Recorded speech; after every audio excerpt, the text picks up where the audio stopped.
CCNA 4 Course T216B Connecting Networks Chapter number 4 Frame Relay. In this chapter we are going to talk about what the frame relay is, how to configure a frame relay, how to troubleshoot the connectivity issues in a frame relay, and summary. The main objectives of these lessons are: what are the fundamental concepts of a frame relay technology, including operation, implementation, requirements, maps, and local management interface or LMI operation. How to configure a basic frame relay permanent virtual circuit PVC, including configuring and troubleshooting the frame relay on a router serial interface, and configure a static frame relay map. Then the advanced concepts of a frame relay technology, including sub-interfaces, bandwidth and flow control. How to configure an advanced frame relay permanent virtual circuit, including solving reachability issues, configuring sub-interfaces, and verifying and troubleshooting a frame relay configuration. Introduction to frame relay. Frame relay allows communication between all sites using a single access circuits to the provider. Benefits of frame relay WAN technology: we can connect the different branch offices together. As in this course we have an span engineering company which basically started the business with a few employees, and then in a couple of years they grow from few employees to 1000 employees, which businesses spread all around the world, so they have a corporate bandwidth requirement. Dedicated line requirements. The benefits of the frame relay. Frame relay cost effectiveness and flexibility. Frame relay provides cost effectiveness and flexibility with dedicated lines. Customers pay for an end-to-end connection which includes the local loop and the network link. With the frame relay, customers only pay for the local loop, and for the bandwidth they purchase from the network provider. Frame relay shares the bandwidth across a larger base of customers. Typically a network provider can service 40 or more 56 kilobits per second customers over one T1 circuit. Using dedicated lines would require more CSU and DSUs for each line and more complicated routing and switching.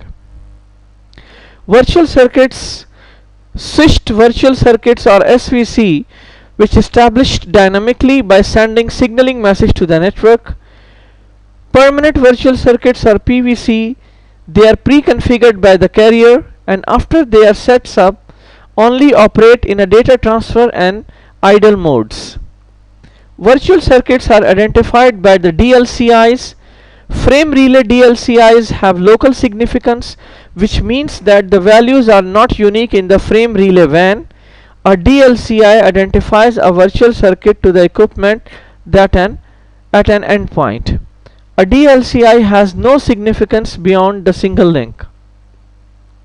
This is an example of multiple virtual circuits which have DLCI.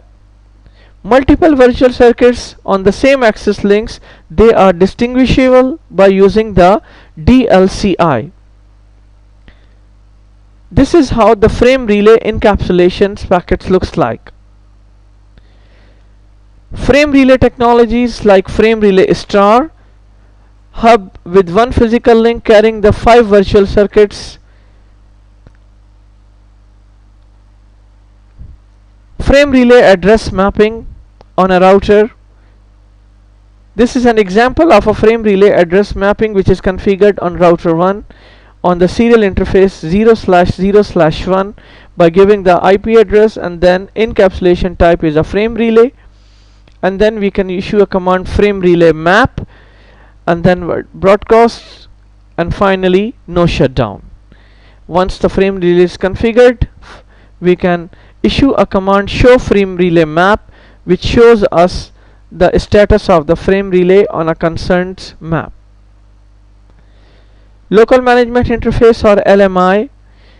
In order to use the local management interface on the router, we can issue a command on a router, show frame relay LMI, which show us the statistics of the interface and then what is the type of LMI. In this example, the LMI type is a Cisco.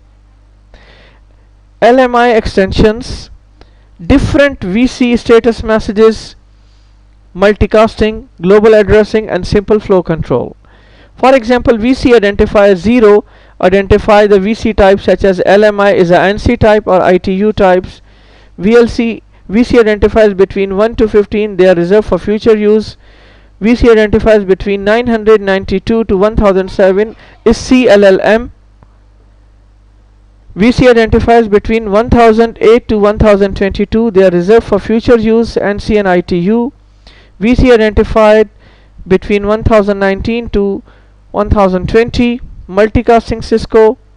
1023 is LMI Cisco. Using LMI and inverse ARP to map addresses. The first step, the inverse address resolution protocol requests include the source hardware, source layer 3 protocol address, and the known target hardware address. The inverse ARP request fills the target layer 3 protocol address field with all zeros. It encapsulates the packets for the specific network and sends it directly to the destination device using the virtual circuit. Upon receiving an inverse ARP request, the destination device uses the source device address to create its own DLCI to layer 3 map. It then sends an inverse ARP response that includes its layer 3 address information, and when the source device receives the inverse ARP response, it completes the DLCI to layer 3 map using the provided information. Access rate and committed information rate. Access rate is a term which is used to the capacity of the local loop, and CIR is a committed information rate, the capacity through the local loop guaranteed by the provider. This is an example of a frame relay connection. Bursting frame relay flow control. When the DCE data circuit equipment sets to the beacon bit to 1, it notifies devices in the direction of the source upstream that there is congestion on the network. When the DCE sets to FECN bit to 1, it notifies devices in the direction of the destination, which is the downstream, that there is congestion on the network. DTE devices can set the value of DE bit to 1, which indicates that the frame has a lower importance than other frames. When the network becomes congested, the DCE devices discard the frame with the DE bit set to 1 before discarding those that do not. Configuring frame relay. Basic frame relay configuration steps. The required task in this example is enable frame relay encapsulation on an interface, configure dynamic or static address mapping. Optional tasks: configure the LMI, configure the frame relay SVCs, configure frame relay traffic shaping, customize frame relay for your network, and monitor and maintain the frame relay connections. How to configure a static frame relay map? By using the command frame relay map, then we can use a different arguments such as protocol, protocol address, DLCI, and broadcast.